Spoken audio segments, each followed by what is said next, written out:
Hello everyone, আসসালামু আলাইকুম। আশা করছি সবাই ভালো আছেন, সুস্থ আছেন। আলহামদুলিল্লাহ, আল্লাহর রহমতে আমরাও ভালো আছি। চলে আসলাম নতুন আরেকটি ছোট্ট ব্লগ নিয়ে। প্লিজ একটি লাইক দিয়ে ভিডিওটি কন্টিনিউ করবেন। আপনাদের একটি লাইক আমার ভিডিওটি অনেকের কাছে পৌঁছে দিতে সাহায্য করবে। আর আজকে ভিডিওটি শুরু করেছি সকাল থেকে। সকালে তাহমিদ তাহসিনকে স্কুলে দিয়ে আসছি। এখন তাহমিদের বাবার আমি খেয়ে নিচ্ছিলাম। আর এখানে হচ্ছে রুটি আর তাহমিদের বাবার জন্য সবজি ছিল, ডিম ভাজা ছিল। আমি যেহেতু সবজিটা উনি খাই না, এই জন্য আমি চা দিয়ে খেয়ে নিতেছিলাম। আর আজকে সকালে নাস্তা রেডি করতে খুব বেশি একটা ঝামেলা হয়নি, কারণ রুটিটা হচ্ছে আমি রাতেই রেডি করে রেখেছিলাম আর সবজিও রাতে রেডি করা ছিল। সকালে শুধু একটু ছেঁকে নিয়েছিলাম আর কি রুটিগুলো, আর সব কিছু গরম করে নিয়েছি। আর আজকে দুপুরে কোনো রান্নার ঝামেলা নেই, কারণ আজকে আমরা বাসার সবাই মিলে ছোটোখাটো একটা পিকনিকের মতো আয়োজন করা হয়েছে। তো সেখানেই আমি হচ্ছে বারান্দা থেকে ভিডিওটা করছিলাম। পাশের বাড়ির ছাদের উপরে, এটা হচ্ছে একতলা বাসা, তো ছাদের উপরে হচ্ছে সব রান্নাবান্নার আয়োজন করা হয়েছে। কারণ সবাই হচ্ছে যেই ভাবিটা কি রান্না করছে এখন ভিডিওতে দেখা যাচ্ছে, উনি হচ্ছে এটার মূল উদ্যোগটা নিয়েছে যে সবাই মিলে ছাদের উপরে সব কিছু কাটাবাছা করবে, ছাদের উপরে রান্না করবে, আর রান্না হয়ে গেলে ছাদের উপরে বসেই খাওয়া দাওয়া করবো সবাই মিলে।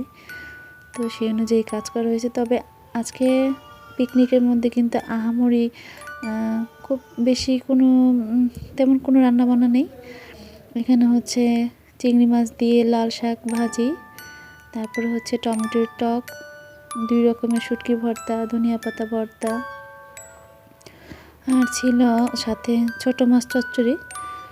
এগুলোই হচ্ছে এইখানে যারা আছে আন্টিরা, ওনারা এইগুলোই পছন্দ করে। আর আমরা বলছিলাম যে মাংস খিচুড়ি এগুলো হলে আর কি ভালো হতো, কিন্তু ওনারা হচ্ছে ওগুলো খাবে না। ওনারা নাকি আবার পিকনিক করবে পরে। আজকে আপাতত ওনারা হচ্ছে ভর্তা, শাক ভাজি এগুলোই খাবে। তবে কি খাবে না খাবে সেটা বড় কথা না, কথা হচ্ছে সবাই মিলে একটা জুলাবাতি আয়োজন করা হয়েছে। আর অনেক বছর আগে এরকম করা হয়েছিল, তো আজকে আবার এরকম একটা আয়োজন করা হয়েছে। সবাই মিলে একসাথে খাওয়ার একটা অন্যরকম মজা, সবাই মিলে একসাথে কাজ করা হচ্ছে। আর এখানে সবজিও রান্না করছিল, 1 হাঁড়ি সবজি। আর এখানে হচ্ছে একজন ভর্তাগুলো বানিয়ে নিচ্ছিল। আর লার্কি চুলার রান্নার টেস্ট তো এমনিতেই অনেক ভালো। লার্কি চুলার রান্না আমার সবসময় আর কি ভালো লাগে। তো এখানে হচ্ছে নিচে যে ভাবিটা থাকে, উনি হচ্ছে নতুন আর কি মাটির চুলা বানাইছে। তো চুলা বানানোর পর থেকে সবাই ওনার সাথে দুষ্টামি করতেছিল যে লার্কি চুলা একদিন পিকনিক করবে। তো সেই জন্য আর কি মূলত এই আয়োজনটা করা।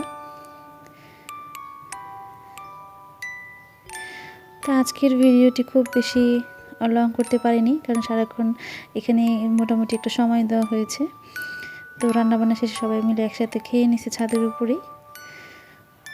তো সবাই ভালো থাকবেন, সুস্থ থাকবেন। আর আমার চ্যানেলটি সাবস্ক্রাইব করে না থাকলে অবশ্যই আমার চ্যানেলটি সাবস্ক্রাইব করে দিবেন।